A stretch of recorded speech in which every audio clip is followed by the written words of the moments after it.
Hello student, welcome to Asiwal engineering classes. आज का जो हमारा टॉपिक है वो है काप्लान टरबाइन। तो इस वीडियो में हम देखेंगे काप्लान टरबाइन का इंट्रोडक्शन, फिर इसके कंस्ट्रक्शन पार्ट और वर्किंग के बारे में हम डिस्कस करेंगे। तो सबसे पहले हम देखेंगे इसका introduction. Kaplan turbine was design by V Kaplan an engineer of Germany. तो काप्लान टरबाइन को जिसने डिज़ाइन किया था वो तो हमारे वी काप्लान, इसलिए हमने इस टरबाइन का नाम रखा काप्लान टरबाइन। तो यहाँ पर हमारे पास हाइड्रोलिक टरबाइन में तीन तरह के टरबाइन। तो पहला है पेल्टल विंड टरबाइन, फ्रांसिस टरबाइन और काप्लान टरबाइन। इन तीनों में से एक टरबाइन के बारे में एग्जाम में हर बार पूछा जाता है। सबसे पहले हम काप्लान टरबाइन का डायग्राम ड्रॉ करेंगे, फिर 5 पॉइंट लिखेंगे जो किसी भी टरबाइन के क्लासिफिकेशन से रिलेटेड है। अगर आपने अभी तक क्लासिफिकेशन ऑफ टरबाइन का वीडियो नहीं देखा है तो आप प्ले लिस्ट में या डिस्क्रिप्शन में लिंक दिया हुआ है, आप वहाँ से जाके क्लासिफिकेशन ऑफ टरबाइन का वीडियो देख सकते हैं। तो जो हमारा सबसे पहला पॉइंट था वो था according to the energy inlet. तो वहाँ पर हमारे पास दो तरह के टरबाइन थे, पहला था इम्पल्स टरबाइन और दूसरा था रिएक्शन टरबाइन। तो जो हमारे काप्लान टरबाइन होते हैं वो रिएक्शन टरबाइन होता है, मतलब जो इनलेट होता है वहाँ पर काइनेटिक एनर्जी और प्रेशर एनर्जी दोनों अवेलेबल रहती है इनलेट पर, रिएक्शन टरबाइन के अंदर। सेकेंड पॉइंट था हमारा था according to the direction of flow, मतलब कि किस डायरेक्शन में वाटर सप्लाई हो रहा है रनर को।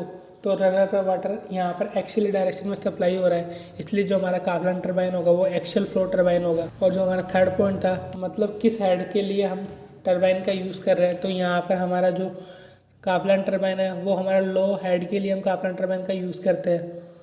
फोर्थ पॉइंट है हमारा लार्ज क्वांटिटी ऑफ वाटर, मतलब हमारा काप्लान टरबाइन जो यूज़ किया जाता है वो लार्ज क्वांटिटी ऑफ वाटर के लिए हम काप्लान टरबाइन का यूज़ करते हैं।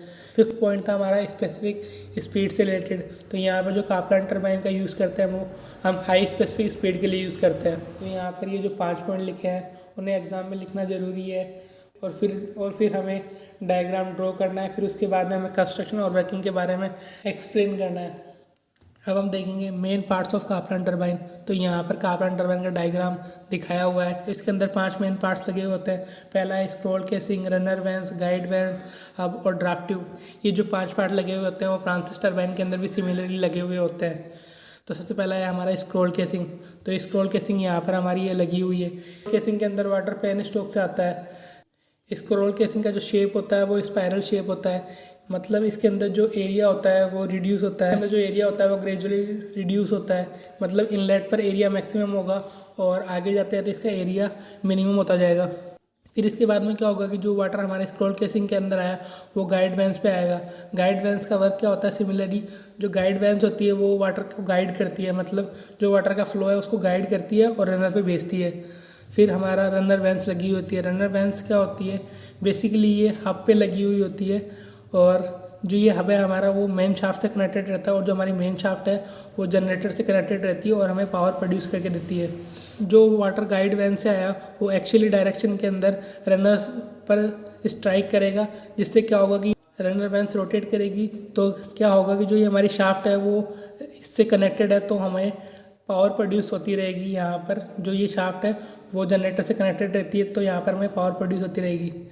फिर क्या होगा कि जो वाटर रनर से निकलेगा वो ड्राफ्ट ट्यूब के द्वारा टेल रेस में डिस्चार्ज कर दिया जाएगा। ड्राफ्ट ट्यूब क्या है, ड्राफ्ट ट्यूब हमारा ग्रेजुअली इंक्रीजिंग एरिया होता है। ड्राफ्ट ट्यूब का यूज़ हम क्यों करते हैं, क्योंकि जो हमारा रनर से जो वाटर निकल रहा है वो बिलो एटमॉस्फेरिक प्रेशर होता है, तो उसे हमें एटमॉस्फेरिक प्रेशर में कन्वर्ट करना जरूरी होता है, इसलिए हम ड्राफ्ट ट्यूब का यूज़ करते हैं। पहला है हमारे स्क्रॉल केसिंग।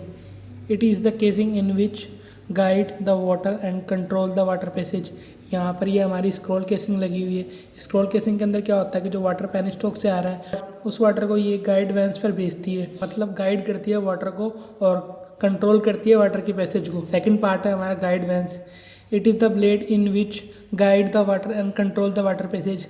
इसके अंदर क्या होता है कि जो वाटर स्क्रॉल केसिंग से आ रहा है उसे ये गाइड करके रनर वैन पे भेजती है। रनर वैन्स पर क्या होता है कि जो वाटर आ रहा है वो एक्चुअली डायरेक्शन में स्ट्राइक करता है।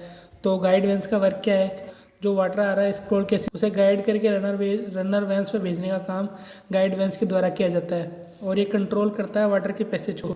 थर्ड है हमारा रनर। तो ये यहाँ पर ये हमारा रनर लगा हुआ है। बेसिकली रनर हमारा हब पर लगा हुआ होता है और जो हब है हमारा वो हमारी मेन शाफ्ट से कनेक्टेड रहता है और जो हमारी मेन शाफ्ट है वो जनरेटर की शाफ्ट से कनेक्टेड रहती है।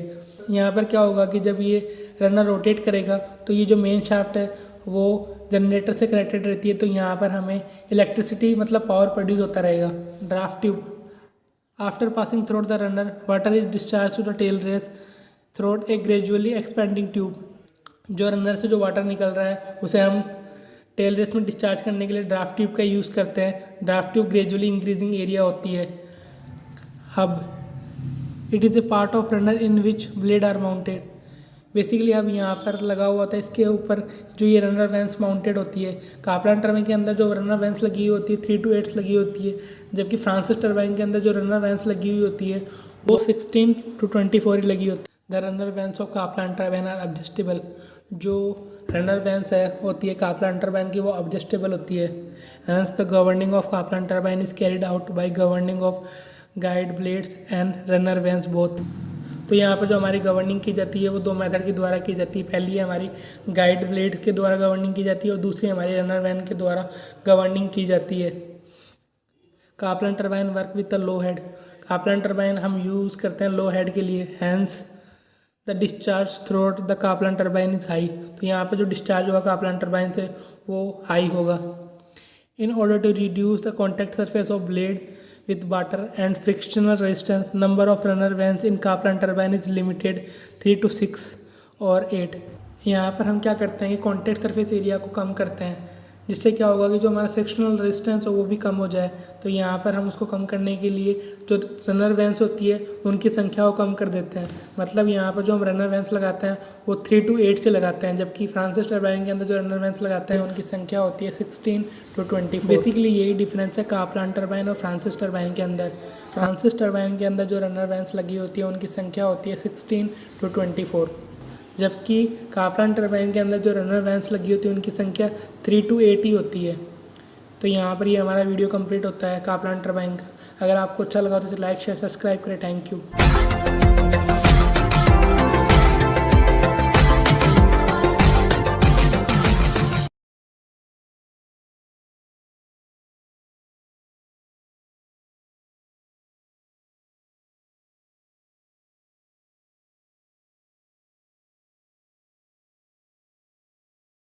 यहाँ पर हमें कॉन्टैक्ट सरफेस रिड्यूस करने, कॉन्टैक्ट सरफेस कम करने के लिए और फ्रिक्शन को कम करने के लिए हम नंबर ऑफ़ रनर वैंस कम लगाते हैं। तो यहाँ